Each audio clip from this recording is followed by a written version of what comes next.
End S 102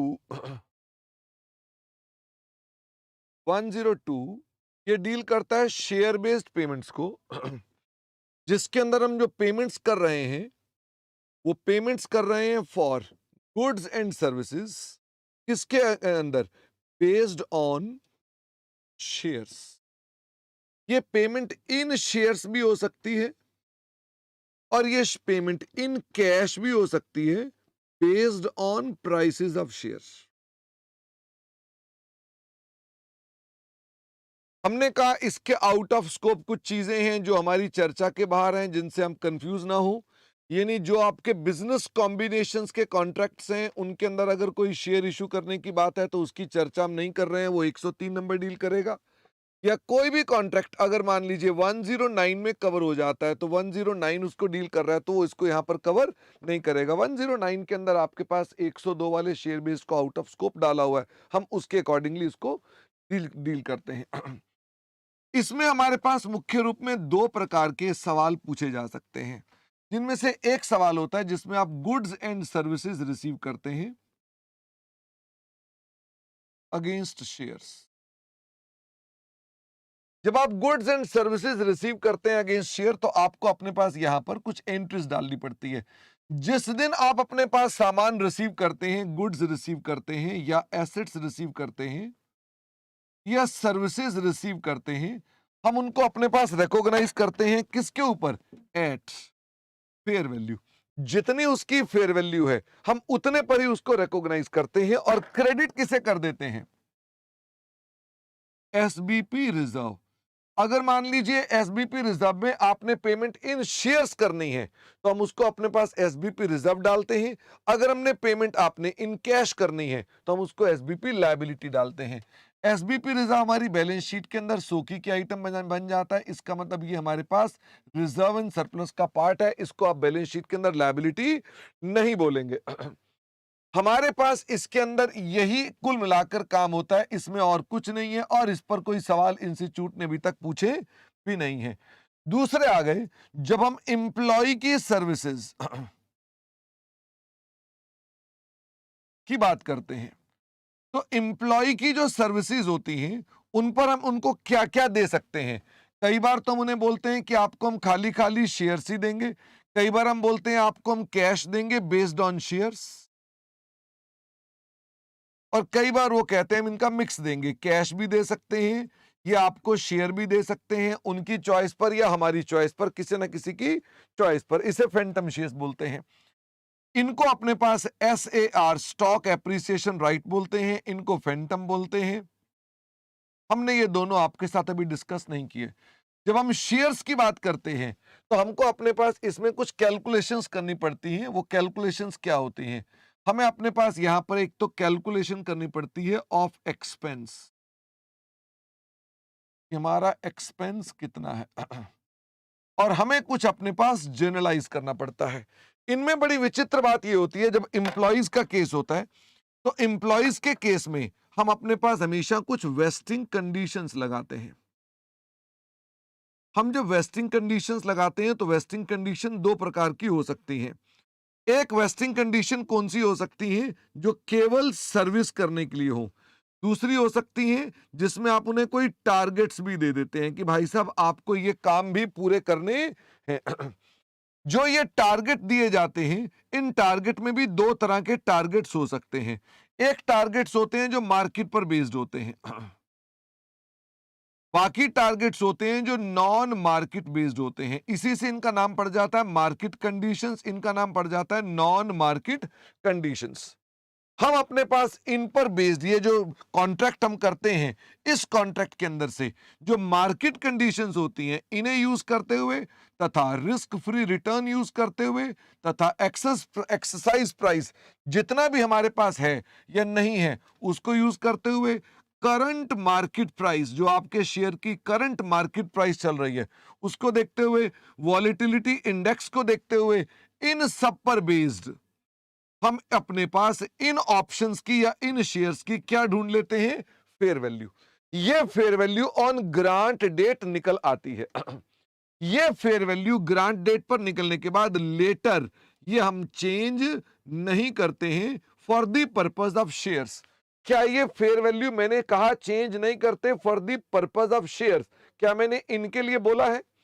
इसका मतलब ये फेयर वैल्यू हो सकता है, इनमें आकर मैं बोलूं चेंज हो सकती है, यहां मैंने बोला चेंज नहीं होती है।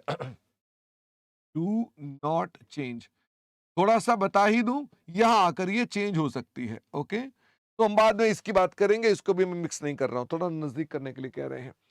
तो हम अपने पास जब ऑप्शन एक्सपेंस को कैलकुलेट करते हैं तो हम अपने पास बेस्ट एस्टिमेट लेते हैं ऑन रिपोर्टिंग डेट। ये ग्रांट डेट लिखा कि रिपोर्टिंग डेट लिखा? On reporting date. Reporting date के वाले दिन हम बेस्ट एस्टिमेट्स लेते हैं कि हमारे पास आज के दिन बेस्ट एस्टिमेट्स क्या हैं, हम उसको अपने पास यूज करते हैं। ये किन चीजों के लिए यूज करते हैं? हम अपने number of options expected to vest ढूंढने के लिए करते हैं, या एस्टिमेटेड वेस्टिंग पीरियड, हम अपना एस्टिमेटेड वेस्टिंग पीरियड लेकर आते हैं, तो हम उससे काम करते हैं इनटू फेयर वैल्यू। ये फेयर वैल्यू कौन सी होगी? जो आपने यहां पर चेंज नहीं करनी है, इनटू जो आपका एक्सपायर्ड पीरियड है, जितना महीने या जितने साल बीत गए हैं, divided by total vesting period मैंने पहले ही लिख दिया था। माइनस कर देते हैं हम लोग इसमें से जो आपने एक्सपेंस ऑलरेडी रिकॉर्ड कर दिया है। इससे आपके पास ऑप्शन का एक्सपेंस निकल कर आता है, जो कि पॉजिटिव भी हो सकता है और जो कि नेगेटिव भी हो सकता है, उसमें हमको दिक्कत नहीं आती है। चाहे पॉजिटिव हो चाहे नेगेटिव हो, बोथ केसेस में ये किसको अफेक्ट करेगा? ये आपके पास बोथ केस में एम्प्लॉय कॉम्पनसेशन या एम्प्लॉय बेनिफिट जो आपका होता है इन शेड्यूल 3, उसको अफेक्ट करेगा। तो employ benefit expense will either increase और it will come down. Number of options expected to vest निकालने के लिए हम नंबर ऑफ एम्प्लॉयज को देखते हैं कि हमारे नंबर ऑफ एम्प्लॉयज कितने हैं, जिसका हम फिर से बेस्ट एस्टिमेट लेते हैं। बेस्ट एस्टिमेट लेने के लिए क्वेश्चन आपको अलग अलग प्रकार के सवाल में क्या डेटा दे सकता है। वो बोलेगा 20 एम्प्लॉय छोड़ गए हैं, 40 और छोड़ जाएंगे, तो बेस्ट एस्टिमेट क्या होगा कि 60 छोड़ जाएंगे।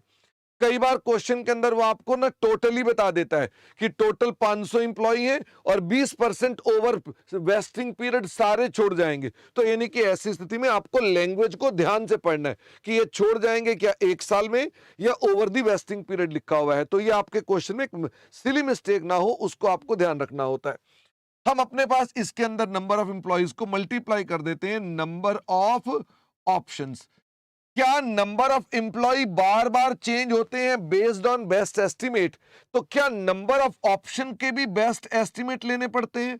हाँ सर, लेकिन एस्टिमेट तो इसमें नंबर ऑफ ऑप्शन तो फिक्स्ड होंगी ना कि हर एम्प्लॉय को 20 ऑप्शन देनी है। नहीं, वो क्वेश्चन वाला कोई टारगेट के साथ जोड़ देगा कि सेल्स टारगेट इतना हो जाएगा तो हम इतनी ऑप्शन देंगे, सेल टारगेट इतना हो जाएगा तो इतनी ऑप्शन देंगे। तो दीज में चेंज, वेस्टिंग पीरियड में change, expired period will always change, fair value will change or not? I am not sure. fair value will change or not? The answer is no. तो इसका मतलब fair value को हम change नहीं करते, do not change। और बाकी सब चीजों का मैंने क्या लिया है? बेस्ट एस्टिमेट लिया है। इसी में मेरे पास एक सिचुएशन आती है, वो सिचुएशन ये आती है कि अगर मान लीजिए हम अपने पास एक्सपेंस कैलकुलेट कर रहे हैं, कैलकुलेशन ऑफ एक्सपेंस, तो हमारे पास मार्केट कंडीशन लगी हुई है। मार्केट कंडीशन जैसे कि वो कोई पर्टिकुलर इंडेक्स या कोई पर्टिकुलर फेयर वैल्यू को कहता है जी हमारे शेयर की इतनी फेयर वैल्यू हो जानी चाहिए या इतनी मार्केट प्राइस हो जानी चाहिए। तो अगर मान लीजिए हमें ये बात कहता है तो ये लाइन हमारे लिए क्या हो जाती है? ये लाइन हमारे लिए यूजलेस हो जाती है। यूजलेस अब हो जाती है, क्या हमने उस लाइन को यहां पर यूज किया था? Risk free return. ओके श्रुति, इसका मतलब क्या हमने अपने पास मार्केट कंडीशंस को यूज करना होता है while calculation of the fair value? वहां यूज होती है, बट वो हमारे सवाल के अंदर होता नहीं, इसलिए वो काम हमारे को करना नहीं पड़ता। तो मैं वर्ड यूजलेस लिख रहा हूं, हालांकि यूजफुल होती है for the calculation of fair value. तो मैंने कहा इसको अगर हम देखते हैं तो ये हमारे लिए बिल्कुल बेकार है। क्वेश्चन में आपको डेटा देता है कि इसकी फेयर मार्केट प्राइस की कंडीशन पूरी होगी कि नहीं होगी, तो ये मार्केट कंडीशन के अंदर होने वाले चेंजेस आपके लिए लेटर ऑन, इनको क्या करना है, इनको हमेशा इग्नोर करना है। हमें कई बार वेस्टिंग पीरियड एस्टिमेट करना पड़ जाता है बेस्ड ऑन मार्केट कंडीशन। भाई उनको लगता है कि हमारे पास मार्केट कंडीशन के हिसाब से इसका वेस्टिंग पीरियड इतना होगा, तो हमें अपने पास उसका एस्टिमेट करना पड़ जाता है। यहां अगर एस्टिमेट आपने कर लिया वेस्टिंग पीरियड का, तो वेस्टिंग पीरियड को हम अपने पास अपनी कैलकुलेशन में फिक्स कर देंगे। हम बोलेंगे साहब उसको हम चेंज नहीं करेंगे। क्या इस पर एक एग्जाम्पल भी मैंने करके दिखाया था कि हमारे पास वेस्टिंग पीरियड फिक्स कर दिया क्योंकि वो मार्केट कंडीशन पर आया है, उसको बार बार चेंज नहीं करेंगे। लेकिन अगर मान लीजिए वेस्टिंग जल्दी हो जाती है, तो क्या हम अपने पास इसमें एसिलरेट कर देंगे एक्सपेंस को? अगर मान लीजिए वेस्टिंग जल्दी हो जाती है, तो क्या अपने खर्चे को जल्दी बुक कर देंगे? The answer is yes. अगर हमारी वेस्टिंग हमारे अनुमानित पीरियड से लेट हो जाती है, तो क्या हम डी एसिलरेट कर सकते हैं? द आंसर इज नो, हम डी एसिलरेट नहीं कर सकते हैं। और अगर मान लीजिए ऑप्शन आखिरी में वेस्ट ही नहीं होंगी, तो हम अपने पास ऐसी स्थिति में एसबीपी रिजर्व को कहां ट्रांसफर कर देंगे? अदर कंपोनेंट्स ऑफ इक्विटी, यानी जनरल रिजर्व में ट्रांसफर कर देंगे। फिर हमने कहा कि इसके अंदर हमारे जनरल एंट्रीज क्या क्या होती हैं। तो जनरल एंट्रीज में कौन कौन सी एंट्रीज हैं? हम ईच ईयर एंड पर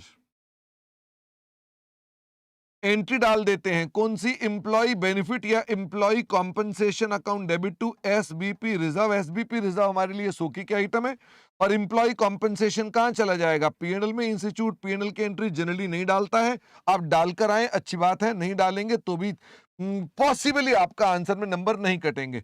PNL account debit to employee benefit account, ये हमारे पास एंट्रीज हर बार आपको जनरलाइज करनी पड़ती हैं। आखिरी में आकर हमारे पास, अच्छा रिवर्स अगर नेगेटिव हो, तो नेगेटिव के अंदर ये एंट्री को क्या कर देंगे? रिवर्स कर देंगे। इसी एंट्री को हम क्या कर देंगे? रिवर्स कर देंगे। ऑफ कोर्स ये भी रिवर्स हो जाएगी, अगर पहली एंट्री रिवर्स होगी तो दूसरी एंट्री भी रिवर्स हो जाएगी। और अगर मान लीजिए आखिरी में आकर हम उनको एक्सरसाइज करवा देते हैं, तो एक्सरसाइज कराने की एंट्री क्या बनेगी? बैंक में जो पैसा आपको मिला था वो एसबीपी रिजर्व, जो सेवाओं की वैल्यू थी, फेयर वैल्यू, वो फेयर वैल्यू यहां पर आ जाएगी, टू शेयर कैपिटल ही आ जाएगी, पार वैल्यू बाकी चला जाएगा सिक्योरिटी प्रीमियम। और इसके ऊपर भी इंस्टीट्यूट कई बार बैलेंसिंग फिगर दोनों को ही लिख देता है। अगर ये लैप्स हो जाएं, तो हम अपने पास लैप्स वाले केस में क्या कर देंगे? अगर कोई लैप्स ही हो जाता है, तो हम एसबीपी रिजर्व को अदर कंपोनेंट्स ऑफ इक्विटी में ट्रांसफर कर देते हैं। और इसी पर हमने एक चर्चा और की थी कि हमारे इंस्टीट्यूट ने एक सवाल ऐसा आया हुआ है जिसमें ऑप्शन एक्सपेंस निकाला है, बट हमारे best estimate on reporting date नहीं दिए हुए। अगर बेस्ट एस्टिमेट रिपोर्टिंग डेट पर नहीं दिए हुए हैं, तो उस क्वेश्चन में उन्होंने क्या कर दिया? उन्होंने रिपोर्टिंग डेट को इग्नोर कर दिया, और जो भी आपके बेस्ट एस्टिमेट आगे दिए हुए थे, आने वाले बेस्ट एस्टिमेट, उस पर बेस्ड उन्होंने उस खर्चे का प्रोरटा कर दिया। उसका क्वेश्चन नंबर 43 है, उसका रट्टा लगाना है, क्योंकि वो गलत आंसर है, बट उसका रट्टा लगाना है। जय माता दी कहकर मैंने इसका वीडियो बना दिया। पहले ये वीडियो बनते थे तो कई बार